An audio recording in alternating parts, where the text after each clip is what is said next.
Hi Teen Titans, ito po si Ramil, ang inyong team leader. Bali ngayon, explain ko kung anong makikita natin sa loadextreme.ph. Ito ay isa sa dalawang web page na binigay sa atin ni V-Mobile. Okay? So, itong loadextreme.ph, may makikita tayo ditong home, about, products, resources, announcements, facts, and contact us. So, isa-isayin natin sila. So, sa about, dito nyo makikita yung mission and vision ng company. Sa products naman, dito nyo makikita ang mga updated na product list. Dito sa baba, makikita nyo yung may matitipid yung discount, no? Nandyan lahat yan, yung SRP nya at yung makukuha nating discount pag naka V-Mobile tayo. And yung mga product updates, yung mga bago na naidadagdag na wala pa dun sa product list natin. So punta tayo ng resources. Andito ang mga scanned na brochures, no? Kung wala sa atin yung physical na brochure, pwede rin tayo mag-download. So nandito yung product guide natin, price list, quick guide para sa mga nasa ibang bansa na wala sa kanila yung mga kit. Pwede natin dito yung tingnan, no? Updated siya. At yung mga training calendar nandito rin, yung mga time at date ng orientation at training sa office, dito siya. At yung list ng business center nandito rin. So makikita nyo yung mga distributing office ng V-Mobile all over the Philippines. So Luzon, Visayas, Mindanao, dyan po siya. Okay, balik tayo sa main page. So announcements, so pwede nyo explore to. Yan. So marami tayong matututunan din dito. And yun, facts or frequently asked questions. So baka nandito na yung mga sagot sa mga basic na katanungan nyo. Tingnan nyo na lang po dito. At ang contact us. So andito yung mga telephone numbers, mga fax numbers. Pwede nyo ring email ang V-Mobile kung may mga kailangan kayong itanong. Address ng office nandito din. So meron tayong online loading dito sa gawing kanan. So ang online loading, ito yung di mo na kailangan ng cellphone para makapagpasa tayo ng load sa mga kaibigan natin o sa ating sarili. So lalagay lang natin yung binigay na ID ni V-Mobile at PIK. Then yung products, nakalist na po yan dito. So pipili na lang po tayo dyan, no? So pili po tayo ng Globe Autoload Max 100. So lalagay nyo lang po yung cellphone nyo rito, yung pagpapasahan nyo ng load, and yung email nyo. So yung next, load wallet transfer.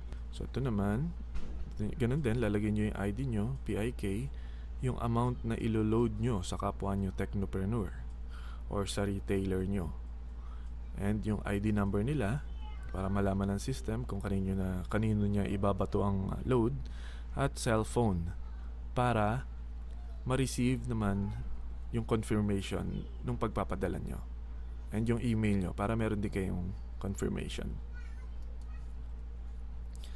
Piso incremental auto loads, no? So ito naman yung mga patingi-tingi na load, pwede rin from 20 to 150, Globe and Sun lang. So wala tayong smart dito. So ganun lang, pili lang kayo then yung amount, kung magkano, cellphone number, and email. Ngayon, pasukin natin ang loadextreme.ph using our ID number and PIK number. So mapapasok na natin yung account natin. So dito ay susulat nyo lang ang inyong ID number at yung PIK. Then click submit. So ito yung page ko. Then makikita nyo rito yung manage profile. So dito makakapag-edit tayo ng profile natin. So mababago natin yung birthday natin. Yung cellphone, mababago natin yan via SMS. nasa quick guide natin kung paano. Page 2 lang po. And yung address. At kung kailangan nyo pong mag-change ng PIK, ito naman po yun. So, click nyo lang po yan. Then, yung current na binigay sa inyo ng V-Mobile. Then, yung new pick or yung gusto nyo ng number na madali nyo matandaan. So, take note, kailangan po, lahat po sila ay numeric. 6 digits lang, then all numeric. List Techno user. So, dito nyo naman makikita yung mga napagbentahan nyo o nabigyan nyo ng mga access cards. So, dito makikita nyo yung mga pangalan nila, yung Techno user ID nila, cellphone number and address, at yung available balance, kung magkano pa yung pwede nilang i-load, at yung sales nila. So, may silip nyo rito yung mga transactions nila. So, lagay nyo lang po dito yung date. At makikita nyo na ang mga sinend nila na products.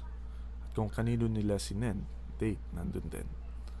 Next, dito natin naman makikita yung 20 na access cards na nakatag sa atin. Meaning, nakaprogram na po ito. So, once na ginamit ng mga Techno user natin, ang kanilang mga Techno user card, automatic na mapupunta sa atin yung 1% override.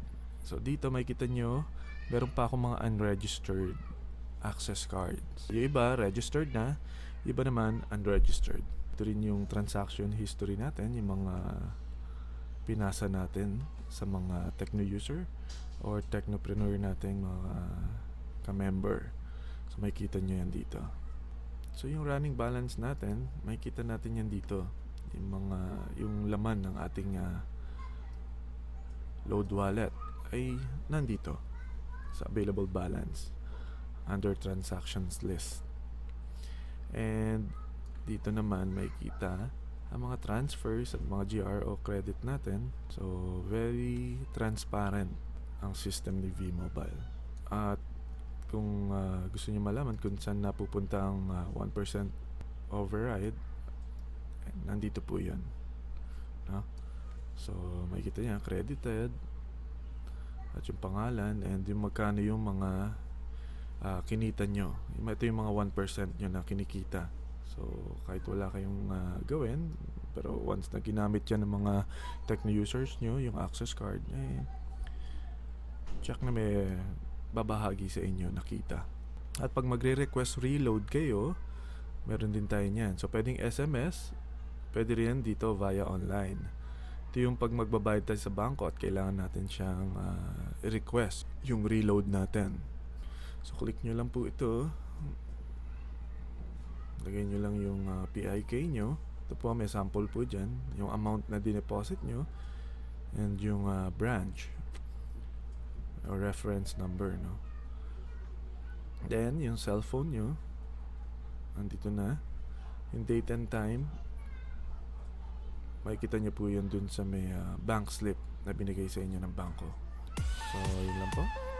Sana nakatulong itong maikling video para sa pagbigay kaalaman dito sa loadextreme.ph page natin.